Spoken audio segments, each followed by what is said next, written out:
નમસ્કાર વિદ્યાર્થી મિત્રો, lecture number 14 CC physics 502 statistical mechanics એમાં યુનિટ 1નો બી પાર્ટ આપણે જોઈ ગયા. એમાં માઇક્રો કેનોનિકલ એન્સેમ્બલ માટે પ્રોબેબિલિટી વિસ્તરણ વિધેયનું સૂત્ર તારવ્યું.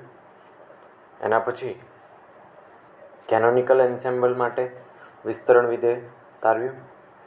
એના પરથી બે મેથડથી આપણે કેનોનિકલ એન્સેમ્બલ માટે સૂત્ર તારવ્યું, ઓલ્ટરનેટિવ મેથડ અને પ્રોબેબિલિટીવાળી મેથડ. ઓકે, ચલો.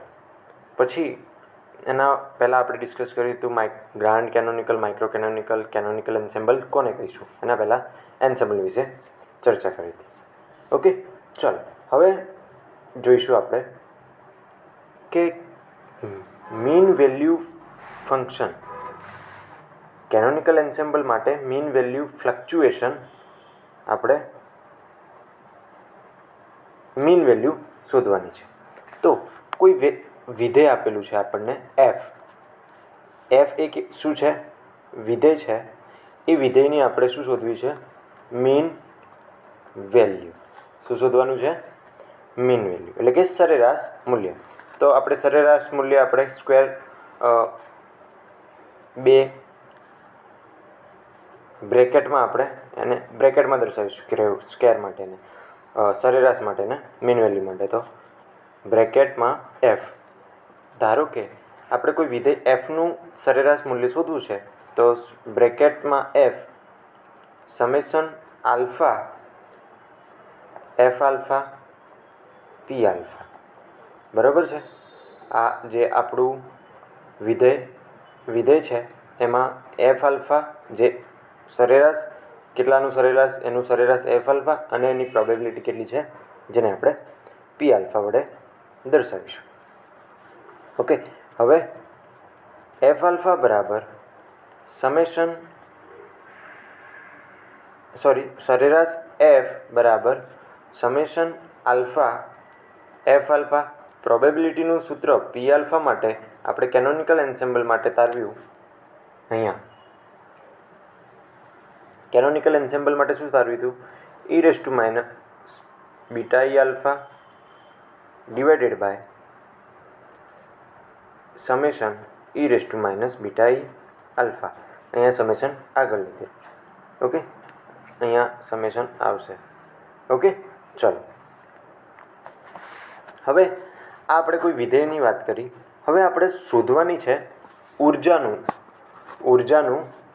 સરેરાશ મૂલ્ય. આપણે શોધવું છે. કોનું શોધવું છે? ઉર્જાનું સરેરાશ મૂલ્ય. તો ઈ હવે કોનું શોધવાનું છે? તો બ્રેકેટમાં આપણે કોને દર્શાવીશું? ઈને. તો ઈ બ્રેકેટમાં ઈ બરાબર summation E alpha into E raise to minus beta E alpha divided by summation E raise to minus beta E alpha. અહીંયા ઇક્વેશન નંબર 3માં છે. ઓકે, ચલો. હવે આને આપણે આ રીતે દર્શાવી શકીએ.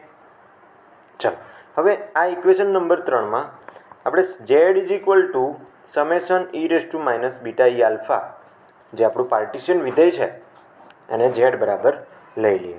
જે આપણે આગળ ભણી ગયા કે ઝેડ એ આપણું શું છે? પાર્ટીશન વિધેય. બરાબર છે? તો ઉપરના સમીકરણમાં આપણે ફરીથી લખીશું. તો અહીંયા બ્રેકેટ ઈ બરાબર summation E alpha e raise to minus beta E alpha divided by જેને ઇક્વેશન નંબર 4 કહીશું. હવે જુઓ, એના નીચે સરેરાશ ઈ બરાબર 1/z del Z upon del beta લખેલ છે. જોઈએ, અહીંયા હું 1/z ની કિંમત મૂકું અહીંયા. તો 1/z, તો z બરાબર પાર્ટીશન વિધેય શું છે? Summation E raise to minus beta E alpha. Okay, ચલો. અને del Z upon del beta લખ્યું છે ને અહીંયા, del Z upon del beta. તો શું થશે? ઝેડ બરાબર, તો અહીંયા આપણે ઇન્ટિગ્રેશન ડેરિવેશન કરીએ, del by del beta e raise to minus beta E alpha, બરાબર છે. તો આલ્ફા છે, તો આનું ડેરિવેશન કરીશું બીટાની સાપેક્ષે. પહેલાં તો ઈ રેસ ટુનું minus E raise to beta E alpha, બરાબર, del beta upon del beta, આનું શું થઈ જશે 1. એટલે આપણને ફરીથી શું મળશે 1 અપન ઝેડ તો 1 upon summation E raise to minus beta E alpha, અને કૌંસમાં આની જે વેલ્યુ આવશે એ, તો વેલ્યુ એની કેટલી આવી ઈ raise to minus beta E alpha into E alpha. ઉપરના ગુણાંકમાં માઇનસ બીટા ઈ આલ્ફા છે, તો બીટાનું તો શું થઈ જશે, બીટાનું થઈ જશે 1 અને ઈ આલ્ફા એમના એમ. તો આપણને E alpha into 1 upon E raise to minus beta E alpha summation E raise to minus beta E alpha આપણને મળશે, જે ઇક્વેશન નંબર 4 જેવું જ છે, બરાબર. આનું સાદુરૂપ એ ઇક્વેશન નંબર 4 જેવું છે, એટલે એના માટે આપણે લખી શકીશું.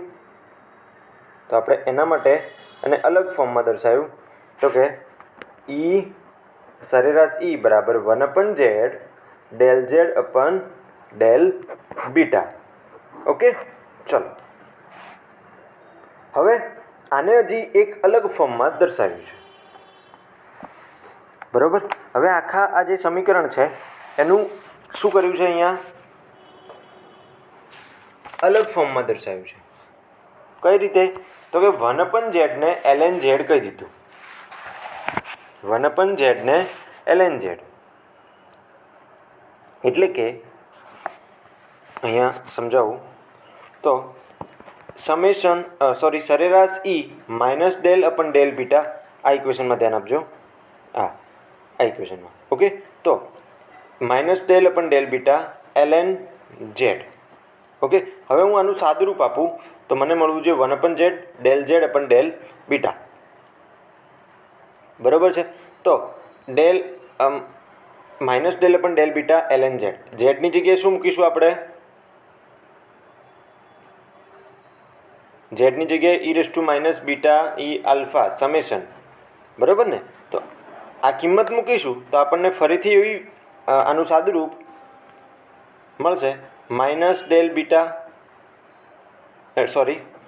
આપણને મળશે E alpha into E raise to minus beta E alpha summation under છેદમાં E raise to minus beta E alpha. Okay, આપણને આ વેલ્યુ ફરીથી મળશે ઇક્વેશન નંબર 5માં. ઇટ મીન્સ આ જે ઇક્વેશન છે એને આમાં સમેશનના ડેરિવેશનના ફોર્મમાં દર્શાવ્યું છે. ઓકે, ચાલો હવે આગળ જોઈએ.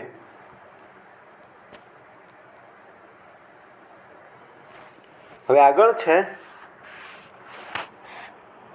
આપણને ઇક્વેશન 5 આપણે આગળ જોયું એમ સરેરાશ ઈ બરાબર આપણને મળ્યું minus del upon del beta ln Z. Okay,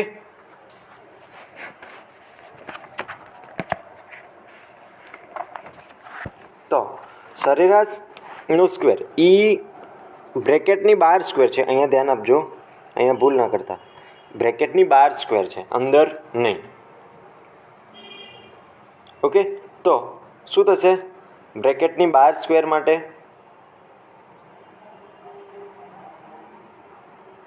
તો ઈની વેલ્યુ શું છે, ઈની વેલ્યુ છે ઈ આલ્ફા ઇન્ટુ અહીંયા આનો સરેરાશનો સ્ક્વેર છે, તો summation F e alpha square e raise to minus beta E alpha divided by Z, બરાબર છે. આ રીતે આનું સ્વરૂપ મળશે આપણને, માત્ર ઈ આલ્ફાનો જ સ્ક્વેર થશે. ઓકે, ચલો આ આપણને મળ્યું ઈના સરેરાશનો વર્ગ. ઓકે, ચાલો હવે મારે શોધવું છે ઉર્જામાં થતો ફેરફારનું ફ્લક્ચ્યુએશન. ઉર્જામાં થતા ફેરફારનું ફ્લક્ચ્યુએશન, ઉર્જામાં જે ફેરફાર થાય એને ફ્લક્ચ્યુએશન કહે. તો એમાં જે ફ્લક્ચ્યુએશન, એમાં જે તફાવત આવે છે એ મારે શોધવો છે. તો એના માટેનું સૂત્ર છે સમેશન ડેલ્ટા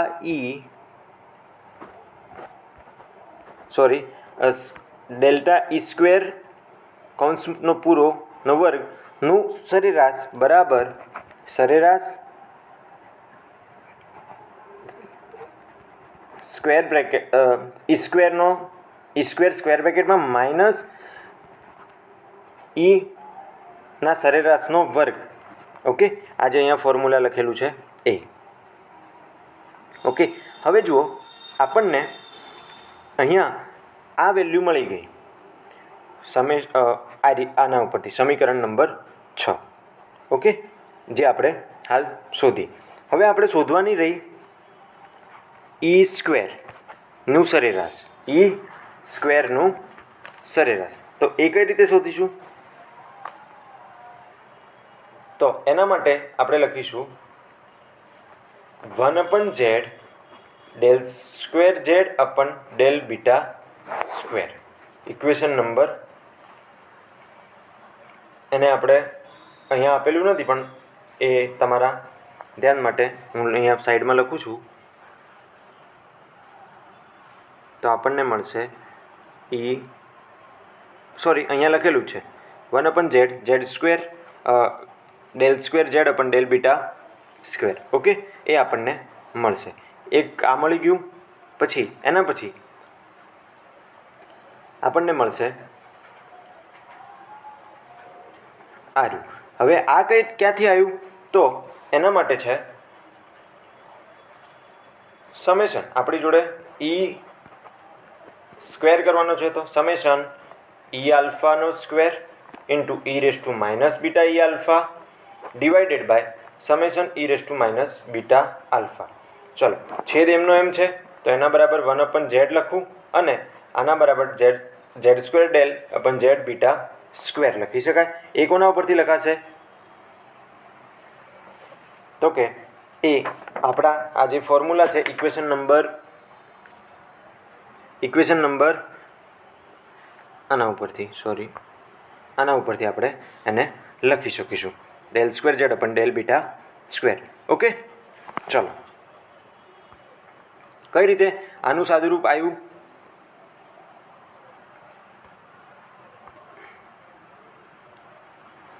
આનું સાદુરૂપ કઈ રીતે આવશે? તો જુઓ, આપણી જોડે જે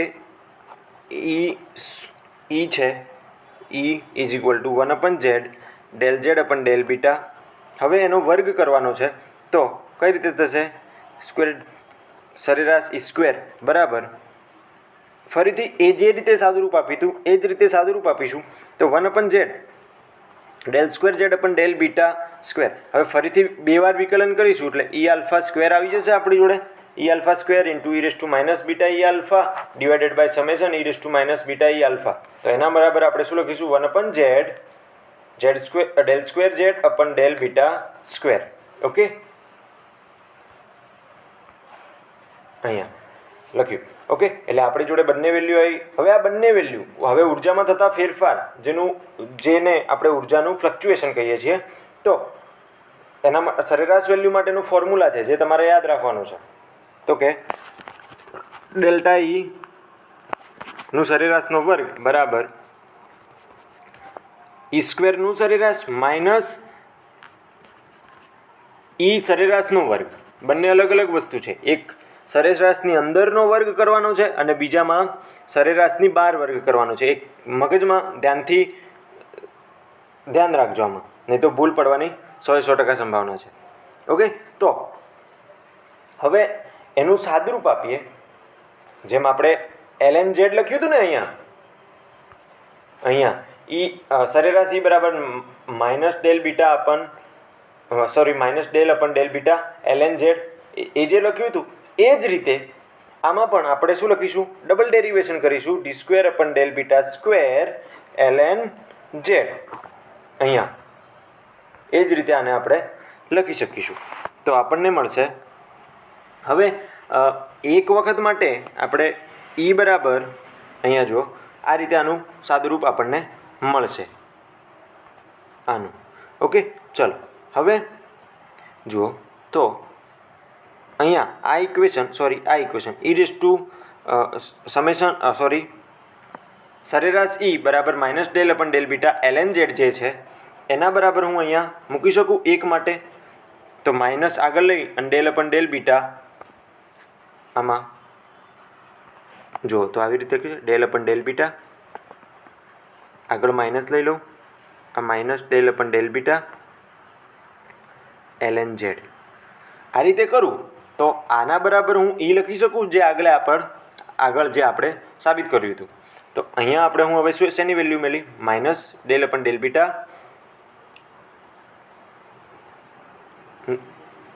સરેરાશ ઈ જે ઇક્વેશન નંબર 7 આપણે દર્શાવ્યું. ઓકે, ચલો હવે આ જે સમીકરણ 6 છે એમાં બીટા બરાબર 1/kt મૂકતા આપણે બીટા બરાબર 1/kt આગળ જોઈ ગયા છીએ. બીટા બરાબર 1/kt મૂકીએ તો સમીકરણ જે આપણું 7 છે એ 7માં સમેશન ડેલ ઈ સ્ક્વેરનો સરેરાશનો વર્ગ બરાબર આપણને મળશે minus del E upon del beta જે આપણે ઇક્વેશન નંબર 7માં તારવ્યું છે.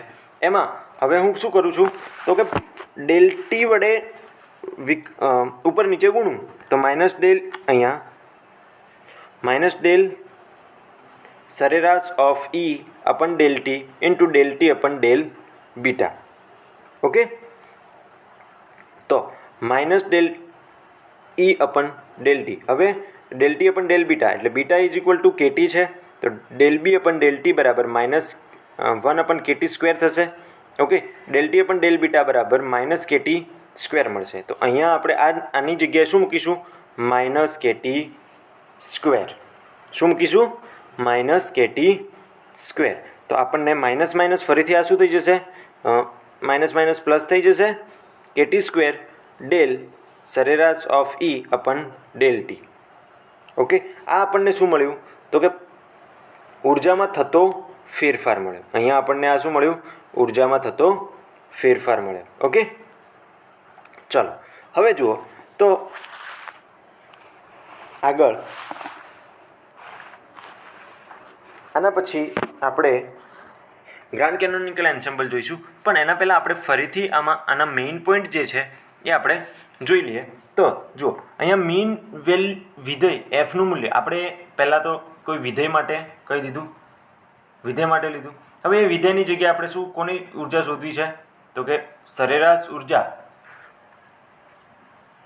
શોધવી છે. સરેરાશ ઉર્જા શોધવી છે. આ ફંક્શન માટે લીધું તો આ સરેરાશ ઉર્જા માટે. તો આખું જ ઇક્વેશન શેમાં લખીશું આપણે? ઉર્જાના ફોર્મમાં, ઈના ફોર્મમાં. તો સમેશન નહીં પણ સરેરાશ of E summation E alpha into E minus beta E alpha upon summation E beta E alpha. હવે અહીંયા ફરીથી પાર્ટીશન વિધેય જઈ આના ઇઝ ઇક્વલ ટુ શું લઈ લઈશું? ઝેડ. ઓકે, તો સરેરાશ ઈ બરાબર 1/z del Z upon del beta. આને શું કઈ રીતે કર્યું છે તો કે ડેલ ઝેડ અપન ડેલ બીટાનું સાદુરૂપ આપીશું એટલે આપણને ફરીથી શું મળશે?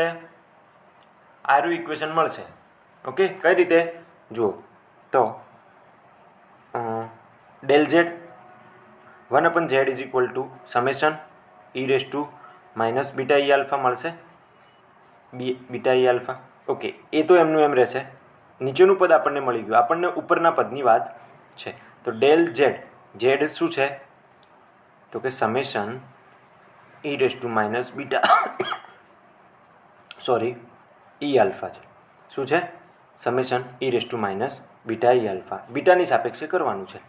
તો ઈ માઇનસ બીટા ઈ આલ્ફાનું સમેશન શું આવશે? ઈ માઇનસ બીટા ઈ આલ્ફા ડેરિવેશન ઉપર વધ્યું સમેશન ઈ આલ્ફા.